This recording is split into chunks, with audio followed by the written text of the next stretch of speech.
So basically, let's start with some of the basic one-liners here. Let's see the questions and finish it off fast. The detailed videos will come on.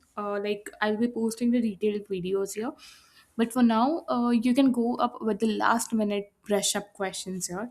So the question is list of mandatory file systems for HANA. So here, what are the file systems that are created by itself during HANA installation?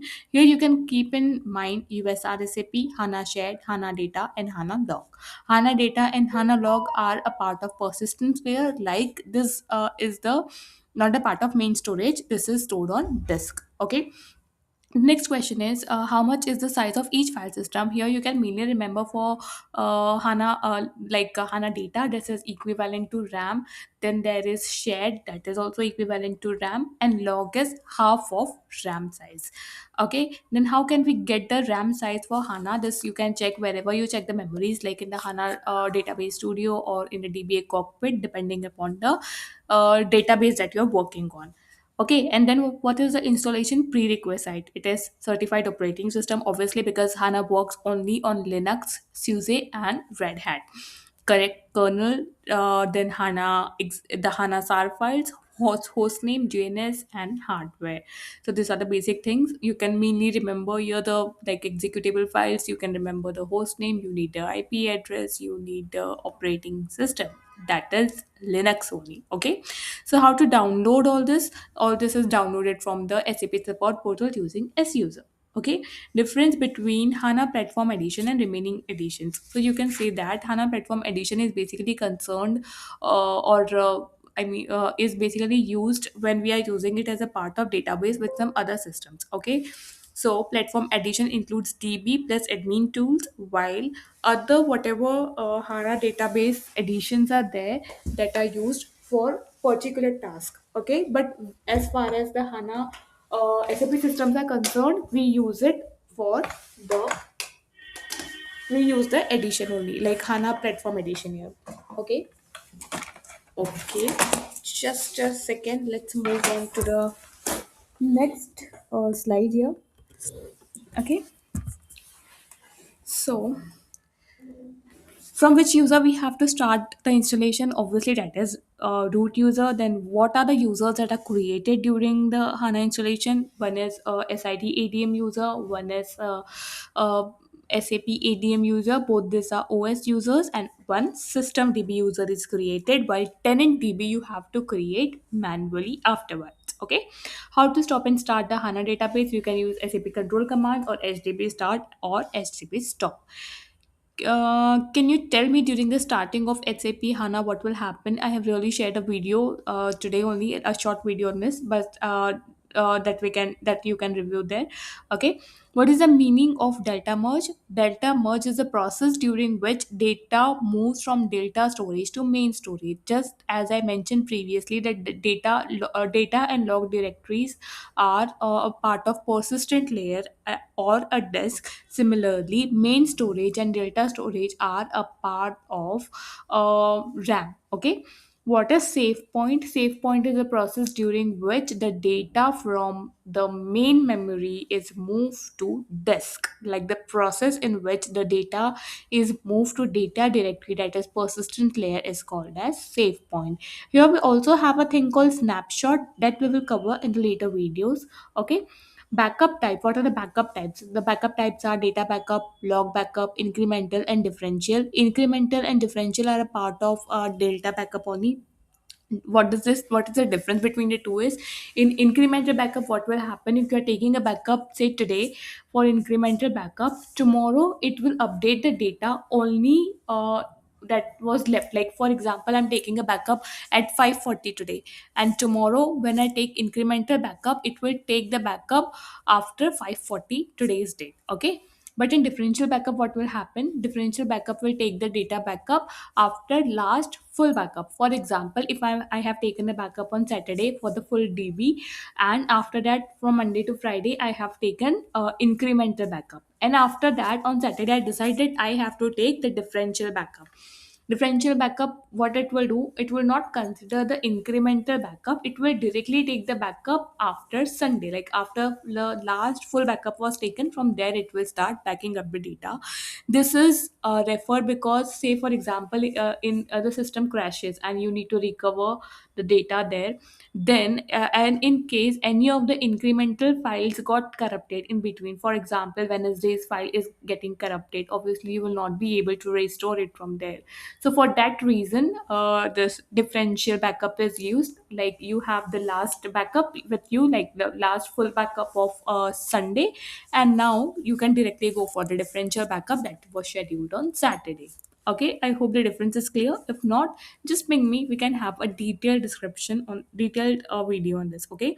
Then what are the restore types? This data backup, log backup, point in time recovery. These are the restore types. Like how are you going to restore? For instance, point in time recovery is something that is mostly asked. Point in time recovery means, for example, my system is crashing today and I want the data or the system in a state when it was in the morning, like 6 in the morning, whatever the status of the system was at 6 in the morning today, I want the system to be restored to that state. So that is called as point in time delivery. Okay, now here a question arises that in case you do not have a backup, I did not take a backup today, I took backup last week and the system crashed, and I only have one full backup that is for last week, and afterwards I have incremental, differential or log, whatever backup is there. So what we'll do is, the we will take the first last backup, like whatever the backup was taken on Saturday, that will be restored. After that, the differential backup, if I have the latest differential backup till today 6 in the morning, that will be taken. If I don't have, if I say have taken differential backup yesterday, then first I will take a full backup, then I'll take restore the full backup thing, then I'll restore the differential backup, and then for the difference in the times, like for example till yesterday night I have taken differential backup, and today for 6 7 hours I have taken incremental backup. So this three I will uh, use to get the backups consistent. Okay. Then afterwards, steps on refresh and restore.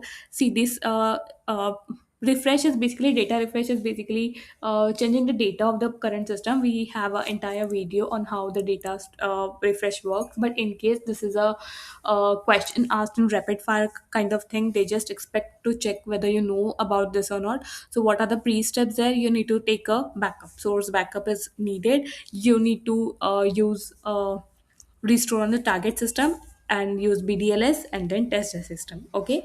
If there is anything on this, you can comment and then we can discuss on it further. Now, moving on to the work processes and services with transaction code. This is very important question and mostly asked about. So, what are work processes? Work processes are basically various processes in which the various activities in the SAP are carried out. What are the main work processes? First is dialog. Like when we log into the GUI, it asks for the username and password. If your dialog instance is working, then only you will be able to log in, because this things are taken care by the dialog instance. Okay. Now after dialog, what is it? B is for background instance for scheduling background jobs. If your background processes are not working, obviously your background scheduled jobs will not work. Next is update.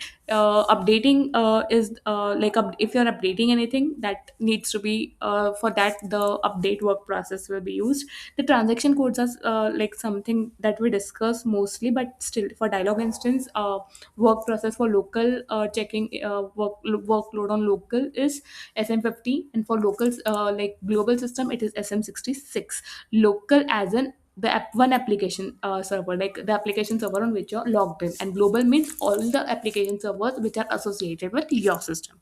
Okay. Then workload analysis. For workload analysis, we'll use ST03N. Okay. The next is background. Background, for background jobs, we'll use SM36 to define, and SM37 to check the logs. Now update. For update, we have 13 and 14. 13 is used to update and 14 is used to 14 is used to sorry 13 is used to upgrade request monitoring, and 14 is used to update control, that is admin. This also you can check. There are two things to V1 and V2 are the priority things. Like for V1 is the most priority task are done first, and V2 is for later.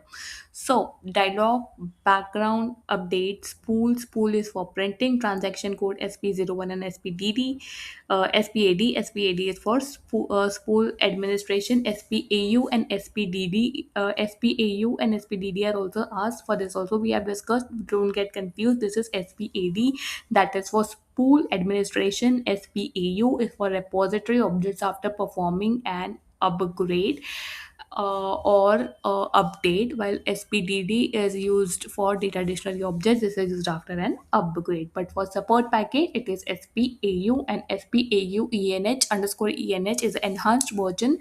It is used to check the enhanced customized things for repository objects, and is not to be used separately, but it is a part of SPAU only. So don't get confused between this. These three are completely different things: SPDD, SPAU, and SPAD is for spool administration. Spool is related to printing and output. Okay. Then there is gateway. Obviously, this is related to gateway, and the transaction code is very simple: SMGW. And for RFCs, also, the gateway also manages the RFC. Gateway is basically for communication. RFC is also for communication. So you can keep in mind like that. That gateway is for communication, and the transaction code for gateway is SMGW for gateway and SM59 for RFC connections. Okay. Now the next is NQ. NQ is basically the lock mechanism. It takes care of the lock mechanism across all the application system. Like for even if you have 10 application, you will have only one gateway process. Transaction code is SM12 to check the log entries, and for user sessions it is SM04. Okay, here you have the message server that also controls load balancing and inter server communication, and the transaction code for message server is SMMS, that is message server monitor. Okay, SMMS, message server monitor. This is the transaction code for message server. Okay, and SMLG is for logon group. Now the next question is, if you are having 10 application servers and you are keeping on installing new application servers to balance your workload, like your workload is increasing, and you're adding more and more servers, then what are the work processes that will keep on adding?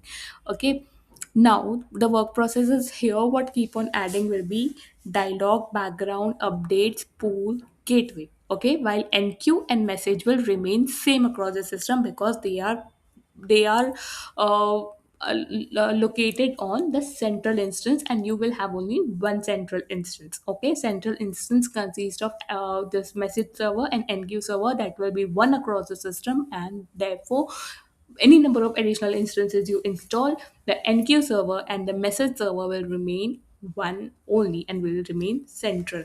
Okay,